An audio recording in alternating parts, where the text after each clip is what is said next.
acabo de votar. Vossa Excelência tem a palavra. Presidente, então eu vou me permitir começar acompanhando o voto de Vossa Excelência no RE 979742. E fazendo já um resumo, eu destaco que a liberdade religiosa, como os direitos fundamentais de modo geral, possui um aspecto positivo a impor uma atuação positiva do Estado. Nesse sentido, é admissível que o cidadão, utilizando-se das instituições estatais, exija a adoção de determinada medida de cunho positivo em ordem a salvaguardar a liberdade de crença. No julgado RE 859376, da relatoria de Vossa Excelência, já referenciado neste voto, o plenário da Corte destacou a liberdade religiosa, ou que a liberdade religiosa assegurava a manifestação pública da fé e que impedir a utilização de vestuários, acessórios característicos de determinada crença representava uma grave violação à liberdade religiosa. Assim, compreendeu-se que o poder público tem o dever de equacionar a aplicação de suas políticas públicas e normas para que não se produzam discriminações indiretas a grupos minoritários. Ou seja, a adaptação de políticas públicas de modo a salvaguardar o direito de grupos vulneráveis tem sido admitida pela jurisprudência desta Corte, notadamente quando em jogo o direito fundamental à liberdade religiosa. Com efeito, a Organização Mundial de Saúde recomenda a utilização de mecanismos alternativos à transfusão de sangue. A medida visa, a um só tempo, melhorar a segurança em relação aos pacientes. Não custa rememorar que a transfusão de sangue envolve riscos de contaminação por fatores diversos, como também melhorar a segurança dos tratamentos, além de diminuir a dependência de bancos nacionais de sangue. Quanto a esse último aspecto, assinalo que, no primeiro ano da pandemia de Covid-19, as doações de sangue caíram entre 15% e 20%, o que gerou grande preocupação. Uma dessas técnicas alternativas à transfusão de sangue é a Patient Blood Management, PBM, gerenciamento do sangue do paciente, método esse que adota uma abordagem com foco no paciente e observa as deficiências próprias de cada um. Acerca dessa técnica, confira-se esse trecho elucidativo do parecer da PGR. Na 63ª Assembleia Mundial de Saúde, em 2010, na cidade de Genebra, a OMS destacou a necessidade de elaborar um programa com as técnicas alternativas à transfusão de sangue, considerando as inúmeras dificuldades dos países do terceiro mundo em garanti-la com a minimização dos riscos envolvidos. Por meio da resolução WHA 63.12, aprovou o Patient Blood Management com o objetivo de limitar a necessidade e o uso de transfusão de sangue halogênico. O programa baseia-se na combinação de medicamentos, equipamentos e ou técnicas cirúrgicas que envolvem basicamente 4 princípios: controlar a perda de sangue, maximizar a tolerância à anemia, aumentar a hematopoiese, formação de células sanguíneas, e tomar decisões centradas no paciente. Objeto do Fórum Global para a Segurança da Saúde, OMS 2011, o PBM foi recomendado como padrão de atendimento pela Comissão Europeia, 2017, e tornou-se o padrão de manejo dos pacientes em todos os hospitais da Austrália, 2019. Tanto é assim que, em 2021, a OMS publicou um texto de política de saúde pública intitulado A Necessidade Urgente de Implementar o PBM, destacando sua eficácia e vantagens econômicas. No âmbito nacional, a Anvisa publicou o Manual Técnico para Investigação da Transmissão de Doenças pelo Sangue, reconhecendo a impossibilidade de se garantir a transfusão de sangue sem reações adversas. Aduziu que a segurança da transfusão depende de vários fatores, desde a captação de candidatos até a triagem sorológica de doenças transmitidas pelo sangue. O PBM foi ratificado pela Anvisa em 2015 no documento Marco Conceitual e Operacional de Hemovigilância, Guia para a Hemovigilância no Brasil, editado com o propósito de definir diretrizes para a ampliação do escopo da hemovigilância no país, com a inclusão da vigilância dos eventos adversos que podem ocorrer em todo o ciclo de sangue. Recentemente, em 2022, revisando o documento, a Anvisa lançou o Manual para o Sistema Nacional de Hemovigilância no Brasil como uma importante ferramenta para a prática institucional como aliado para o profissional de saúde e vigilância sanitária, juntamente com outras referências disponíveis sobre hemovigilância e hemoterapia publicadas pela Anvisa, Ministério da Saúde, tendo em vista os riscos em torno da hemotransfusão. A Lei 10.205 de 2001, artigo 3º, 3, o anexo 4 da Portaria de Consolidação número 5 de 2017 do Ministério da Saúde, artigo 7º dos 221 e 222, e Portaria 346 de 2010 do Ministério da Saúde, e a Relação Nacional de Equipamentos Materiais Permanentes, RENEM, prevêem os protocolos a serem realizados durante a cirurgia intraoperatória. Com base neles, justifica-se a possibilidade de incorporação da máquina de recuperação intraoperatória, da hemodiluição normovolêmica, do coagulador de argônio, do ringer lactato, do selante de fibrina e da obrigatoriedade de médico responsável pelo programa de transfusão autóloga. Por fim, quanto ao Plano Nacional, os protocolos do PMN têm sido implementados pelos estados do Ceará e de São Paulo, exemplos dessa abordagem. O primeiro instituiu o PMN pela Portaria Estadual 2576 de 2017 da Secretaria Estadual de Saúde e tem entre as suas estratégias a disponibilização de alternativas à transfusão nos cenários clínicos e cirúrgicos, com fornecimento de medicações e organização de estrutura para infusão, se necessário, além de fornecimento de equipamentos e insumos. O Hemocentro e o governo do Estado de São Paulo, valendo-se do Manual de Gerenciamento do Sangue do Paciente, orientam as estratégias e os pilares para a utilização do PBM. Sua conclusão é no sentido de que o PBM é mais do que apenas evitar transfusões. Envolve o uso de agentes farmacológicos, técnicas de recuperação de sangue, técnicas para limitar a perda sanguínea, diminuição de coleta de amostras, aderência a guias de transfusão e educação médica.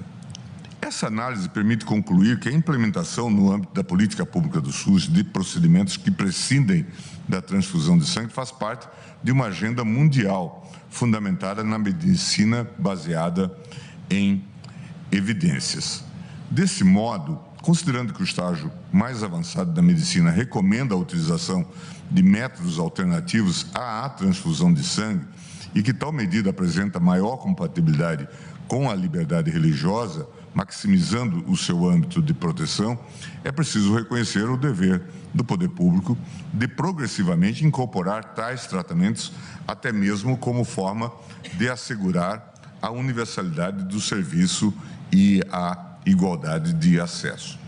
Relembro que na ADIM 5035, redator para acordo o ministro Alexandre de Moraes, esta Corte salientou que a Constituição obriga o Estado brasileiro a perseguir um modelo de atenção à saúde capaz de oferecer acesso universal ao melhor e mais diversificado elenco de ações e serviços de saúde que possa ser custeado para todos, igualmente, e para cada um, isoladamente, quando circunstâncias extraordinárias assim o exigirem. Assim, seguindo essa lógica, a implementação paulatina de procedimentos voltados a assegurar a universalidade do serviço consubstancia fim a ser perseguido pelo Estado. Alguns desses tratamentos já são incorporados e realizados no âmbito do SUS, de modo que a liberdade religiosa impõe que se assegure às testemunhas de Jeová o acesso a eles, ainda que por meio de programa de tratamento fora do domicílio do Ministério da Saúde. Essa é a portaria SAS 55 de 99. Por isso estou acompanhando Vossa Excelência e negando provimento ao recurso extraordinário. Isso em relação, portanto... 979742. E agora passo, então, ao recurso extraordinário 1.212.272.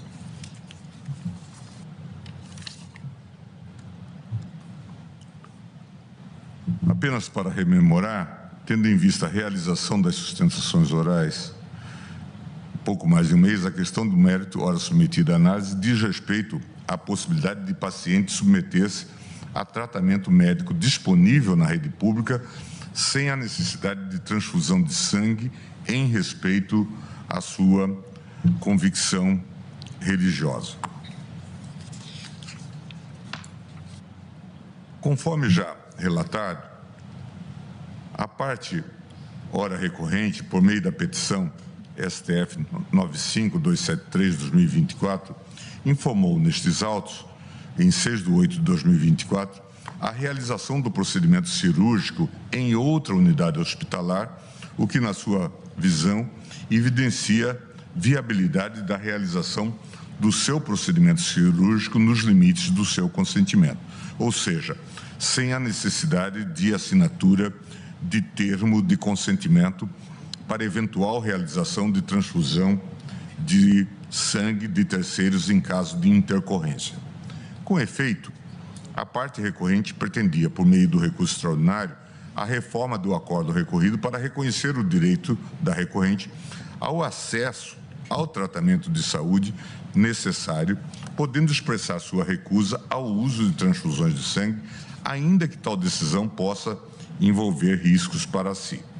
Dessa forma, tendo em vista que o procedimento cirúrgico almejado já foi realizado em outra unidade hospitalar, tenho para mim que o recurso extraordinário está ou estaria prejudicado. No entanto, embora o caso concreto subjacente ao recurso esteja prejudicado, observo que a jurisprudência desta Corte admite o prosseguimento do feito com análise do tema de repercussão geral e consequente fixação da tese. Isso porque, consoante preceitua o artigo 998, parágrafo único do CPC, a desistência do recurso não impede a análise da questão cuja repercussão geral já tenha sido reconhecida, sendo, pois, tal disposição igualmente aplicável à hipótese de perda superveniente de objeto do recurso extraordinário, RE 905.357. Assim, prossigo no exame do mérito da questão constitucional com repercussão geral reconhecida. Eu, então, repasso, presidente, a questão da liberdade religiosa e também os contornos da jurisprudência do Supremo sobre a temática e, então, indo já para a parte conclusiva, a propósito da manifestação de vontade pelo paciente e possibilidade de recusa à transfusão de sangue, eu digo, não desconheço que até a primeira metade do século XX a relação médico-paciente era regida pelo paradigma da ética hipocrática, segundo a qual deve-se buscar o bem do paciente do ponto de vista da medicina, independentemente do seu consentimento. Nessa espécie de relação, o médico detinha poder de decisão sobre o que era melhor para o paciente. O término da Segunda Guerra Mundial trouxe consigo uma alteração de paradigma, passando a ser fundamental na relação médico-paciente o consentimento informado. Assim, a autonomia passou a ganhar espaço nesse relacionamento. Desse modo, o paciente passa a exercer sua autonomia, inclusive no que diz respeito aos tratamentos médicos. Esse paradigma, na atualidade, tem sido mitigado, passando ao modelo compartilhado, no qual os médicos trabalham com os pacientes e familiares para a tomada de decisões, visando alcançar a melhor alternativa. A releitura da relação médico-paciente no Brasil invariavelmente perpassa pelo advento da Constituição de 88. Nela foram consagradas a dignidade da pessoa humana e o direito à privacidade, à intimidade, à honra e à imagem, sendo possível deles extrair o direito ao livre desenvolvimento da personalidade e à autodeterminação. A proteção do indivíduo contra interferências que se estimem indevidas por parte do Estado pode ser resolvida dessa forma com a invocação do princípio da liberdade geral, que não tolera restrições à autonomia da vontade que não sejam necessárias para alguma finalidade de índole constitucional, e mesmo pelo apelo ao princípio da proteção da dignidade da pessoa humana, que pressupõe o reconhecimento de uma margem de autonomia do indivíduo, tão larga quanto possível, no quadro dos diversos valores constitucionais. Com efeito, a Corte Europeia de Direitos Humanos, no caso Testemunhas de Jeová de Moscou versus Rússia, bem examinou a questão relacionada à liberdade de crença e à submissão a tratamento médico hospitalar, tendo enfatizado que a liberdade de aceitar ou recusar tratamento médico específico ou de selecionar uma forma alternativa de tratamento é vital para os princípios da autodeterminação e da autonomia pessoal. Um paciente adulto e consciente é livre para decidir, por exemplo, se deve ou não ser submetido a uma cirurgia ou tratamento, ou da mesma forma, a uma transfusão de sangue. Contudo, para que esta liberdade seja significativa, os pacientes devem ter o direito de fazer escolhas que estejam de acordo com as suas próprias opiniões e valores, independentemente de quão irracionais, imprudentes ou ilógicas tais escolhas possam parecer aos outros. Muitas jurisdições estabelecidas examinaram os casos de testemunhas de Jeová, que recusaram a transfusão de sangue e descobriram que, embora o interesse público em preservar a vida ou a saúde de um paciente fosse, sem dúvida, legítimo e muito forte, tinha de ceder ao interesse mais forte do paciente em dirigir o curso de sua própria vida. Foi enfatizado que a livre escolha e a autodeterminação eram, elas próprias, constituintes fundamentais da vida, e que, na ausência de qualquer indicação da necessidade de proteger terceiros, por exemplo, a vacinação obrigatória durante uma epidemia, o Estado deve abster-se de interferir na liberdade individual de escolha na esfera dos cuidados de saúde, pois tal interferência só pode diminuir e não aumentar o valor da vida. O fragmento acima transcrito bem demonstra a compreensão da Corte Europeia de Direitos Humanos a respeito da possibilidade de paciente testemunha de Jeová optar por não se submeter a tratamento médico hospitalar que envolva transfusão de sangue. A Corte adota entendimento alargado acerca da liberdade religiosa e da autodeterminação individual, absolutamente compatível com as premissas estabelecidas neste voto, para ressaltar, ao final, que o dever de abstenção do Estado, ao invés de negligenciar o direito à vida, o prestigia, porquanto uma interferência teria como consequência inexorável a diminuição do seu valor, na medida em que significaria negar o direito de conduzir a própria vida. É bom observar que, ao reconhecer o direito individual de escolha do tratamento médico a ser dispensado, a Corte indicou que o direito à vida privada e à liberdade religiosa poderiam, em princípio, ser restringidos para a salvaguarda de direitos de terceiros, tal como sucede no caso de vacinação obrigatória em circunstância pandêmica. A análise do fragmento do julgado da Corte Europeia de Direitos Humanos, acima explicitado, permite extrair duas considerações básicas. O direito à vida não é prestigiado pela interferência do Estado em uma decisão fundamental na vida de um cidadão. Este possui liberdade para optar ou não pela submissão ao tratamento médico hospitalar recomendado. Na realidade, viver sem autonomia para ditar os rumos da própria vida significaria um menosprezo ao direito à vida. O direito à liberdade religiosa e à autodeterminação permitem a direção da própria vida de acordo com suas convicções, suas opiniões e seus valores, por mais irrazoáveis, irracionais e imprudentes que possam ser respeitados, obviamente, à esfera jurídica de terceiros. Não se pode desconsiderar que a crença professada pelas testemunhas de Jeová, a partir de interpretações bíblicas, impede a introdução de sangue de terceiros no próprio corpo, sob pena de violação às leis divinas. Não cabe aos poderes executivo, legislativo e judiciário avaliarem a correção da interpretação por eles formuladas. Há, nesse ponto, um imperativo de abstenção e neutralidade. O Estado não pode se imiscuir no que diz respeito aos dogmas e crenças na definição do que é certo ou errado, bom ou ruim, crível ou inconcebível.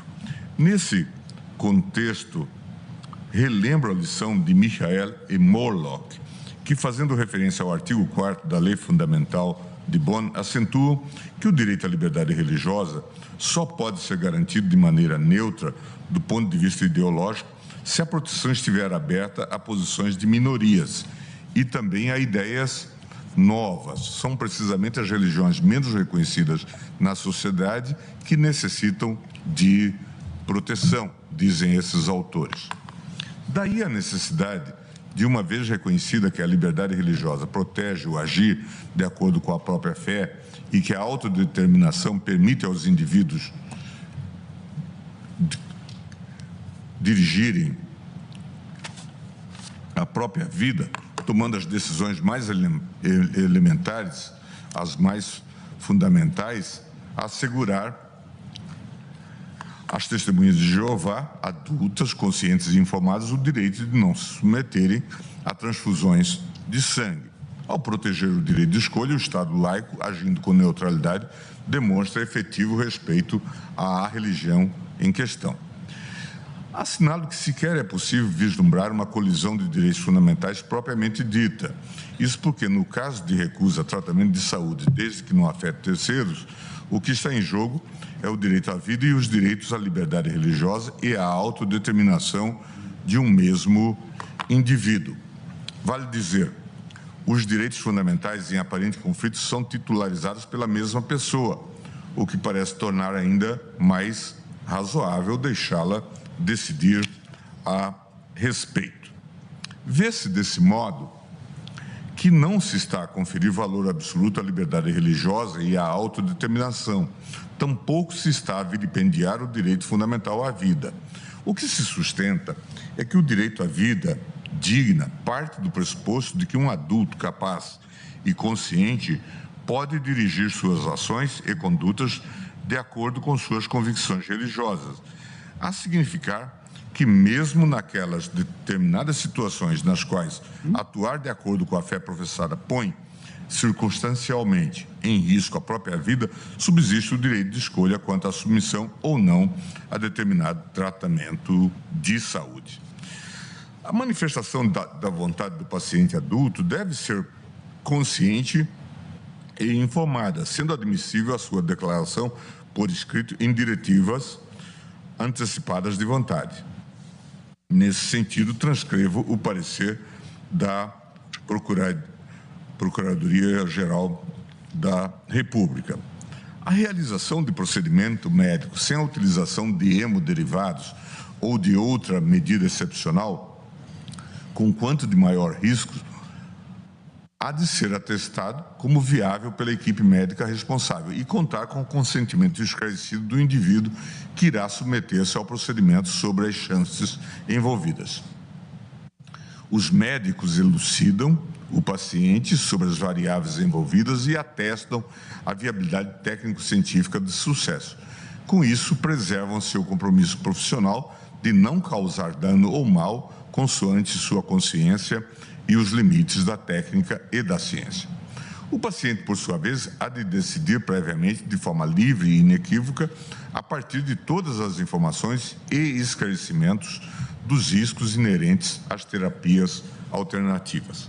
Essa manifestação de vontade dos pacientes foi regulamentada pelo Conselho Federal de Medicina na Resolução CFM 1995 de 2012, que em seu artigo 1º define as diretivas antecipadas de vontade como o conjunto de desejos prévia e expressamente manifestado pelo paciente sobre cuidados e tratamentos que quer ou não receber no momento em que estiver incapacitado de expressar livre e autonomamente sua vontade.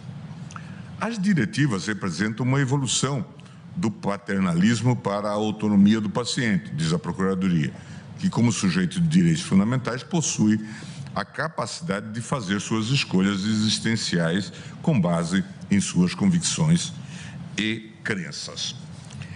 Em conclusão parcial, em razão da liberdade religiosa e da autodeterminação, mostra-se legítima a recusa pelas testemunhas de Jeová de tratamento que envolva transfusão de sangue, não sendo possível ao médico impor procedimento recusado pelo paciente no gozo de sua capacidade civil plena, de forma livre, consciente e informada. É certo que o artigo 146 do Código Penal criminaliza a conduta de constranger alguém mediante violência ou grave ameaça, ou depois de lhe haver reduzido por qualquer outro meio a capacidade de resistência, a não fazer o que a lei permite ou a fazer o que ela manda. Não é menos certo, do outro lado, que o inciso 1º do parágrafo 3º do artigo 146 estabelece que a intervenção médica ou cirúrgica sem o consentimento do paciente ou do seu representante legal, se justificada por iminente perigo de vida, está excluída do âmbito da incidência do caput do artigo 146. Não ignoro de igual sorte que o Código de Ética Médica permite a atuação do médico mesmo contra a vontade expressa do paciente em caso de risco iminente de morte. A questão, nada obstante, relevante e complexa, pode ser solucionada à luz de considerações tecidas pelo Tribunal Constitucional Alemão. O tribunal, em famoso caso julgado pelo primeiro Senado, conhecido como Gesundbeta, já teve a oportunidade de apreciar uma questão bastante semelhante à que se coloca na presente hipótese. Uma mulher, após complicações durante o parto de seu 4º filho e uma anemia severa, foi aconselhada pelos médicos a internar-se em um hospital e a realizar transfusão de sangue. No entanto, a mulher, que era membro de uma comunidade religiosa chamada Evangelischer Brüderverein, rechaçou peremptoriamente a possibilidade de submeter-se ao tratamento recomendado. Ao invés, reuniu-se com seus irmãos de religião para orar por sua saúde. Daí o nome Gesundbeta, pessoas que estão orando pela saúde. Seu marido, que compartilhava da mesma fé por ela professada, acreditava que por meio de orações a providência divina faria com que sua esposa recobrasse sua plena saúde. O que o levou a não adotar meios para convencê-la a realizar o tratamento médico recomendado. A mulher, que permaneceu consciente até o fim, veio a falecer. Diante desse contexto, o marido foi denunciado e condenado por omissão de socorro, nos termos do parágrafo 330-C do Código Penal alemão. A temática chegou ao Tribunal Constitucional mediante o manejo pelo marido de uma reclamação constitucional, oportunidade na qual a condenação imposta foi revertida, tendo em vista a inadmissível intervenção do direito fundamental à liberdade religiosa. Nessa ocasião, o Tribunal Constitucional alemão, para chegar à conclusão acima exposta, adotou as seguintes premissas: liberdade de crença não é assegurada apenas aos membros de igrejas ou comunidades religiosas tradicionais, mas também àquelas menos conhecidas, de modo que o número de adeptos ou sua relevância social não podem ser considerados no exame de seu âmbito de proteção. Em um Estado que preza, de fato, a dignidade da pessoa humana e a autodeterminação individual como valores constitutivos e vinculativos da comunidade nacional, é preciso assegurar um espaço livre de intervenção estatal no qual o indivíduo possa orientar seu estilo de vida em conformidade com sua convicção religiosa. Desse modo, a liberdade de crença consubstancia mais do que uma simples tolerância religiosa, ou seja, além da liberdade interior de acreditar ou não acreditar, ela compreende também a liberdade exterior de manifestar a crença, de professá-la e de propagá-la. Daí porque destacou na sequência que a liberdade de crença garante ao indivíduo o direito de orientar suas condutas em obediência à sua crença e agir em conformidade com sua íntima convicção. O tribunal, apesar de ter estabelecido um âmbito de proteção amplo em relação ao direito à liberdade religiosa, evidentemente acentuou que essa liberdade, conquanto garantida, possui limites inerentes ao sistema de direitos fundamentais. Assim, a liberdade religiosa, enquanto parte de bens e valores de índole fundamental, está submetida ao dever de tolerância intrinsecamente vinculado ao princípio da dignidade da pessoa humana. Com amparo nessas premissas, o Tribunal Constitucional compreendeu inadmissível submeter, sem maiores considerações, as ações ou as formas de conduta relacionadas à crença às sanções impostas pelo Estado. Em outras palavras, a liberdade religiosa tem eficácia para influir no tipo e na extensão da sanção estatal lícita, o que significa o condicionamento da incidência da lei punitiva. Assim, em um caso concreto, se a ação ou omissão de um indivíduo por força de sua convicção religiosa conflitar com as normas jurídicas vigentes, o julgador deve questionar se naquela determinada circunstância específica a punição criminal pode ser-lhe imposta. Com efeito, segundo o Tribunal Constitucional, em uma situação na qual haja conflito entre a ordem pública geral e o mandamento decorrente da fé, tendo o indivíduo se sentido compelido a seguir a sua fé, a sanção penal não se mostra adequado sob nenhum aspecto, pois o poder público deve levar a sério a liberdade religiosa. Disso decorre que a resposta penal do Estado deve ser abrandada, toda vez que o conflito concreto entre um dever jurídico existente, segundo as convicções dominantes, e um mandamento religioso, provocar no acusado uma tal aflição espiritual que, em face da combinação penal que o identifica como violador da lei, a sanção passe a representar uma reação social exagerada e, por isso, violadora de sua dignidade. À luz dessas considerações, o Tribunal Constitucional entendeu que os tribunais estaduais, ao condenarem o reclamante por omissão do socorro, ignoraram a eficácia da liberdade religiosa. Desse modo, adotando a mesma lógica do Tribunal Constitucional alemão, que compreendeu, de certa forma, que a liberdade religiosa tem eficácia para condicionar a incidência do tipo penal de omissão de socorro, entendo, de igual forma, que a autodeterminação e a liberdade de crença, quando houver manifestação livre, consciente e informada de pessoa capaz, civilmente em sentido contrário à submissão ao tratamento, impedem a atuação forçada dos profissionais de saúde envolvidos, ainda que presente risco iminente de morte do paciente. Reconhecida a impossibilidade de atuação dos profissionais de saúde em sentido contrário às manifestações do paciente, é preciso assinalar que ainda subsiste o dever de zelar pela vida do paciente através de todas as outras técnicas e procedimentos disponíveis e compatíveis com a crença por ela professada. Registro, nesse contexto, que a atuação médica em respeito à legítima opção realizada pelo paciente não pode ser caracterizada a priori como uma conduta criminosa, como omissão de socorro. É preciso que se analise caso a caso se todos os meios aceitos pelo paciente foram empregados.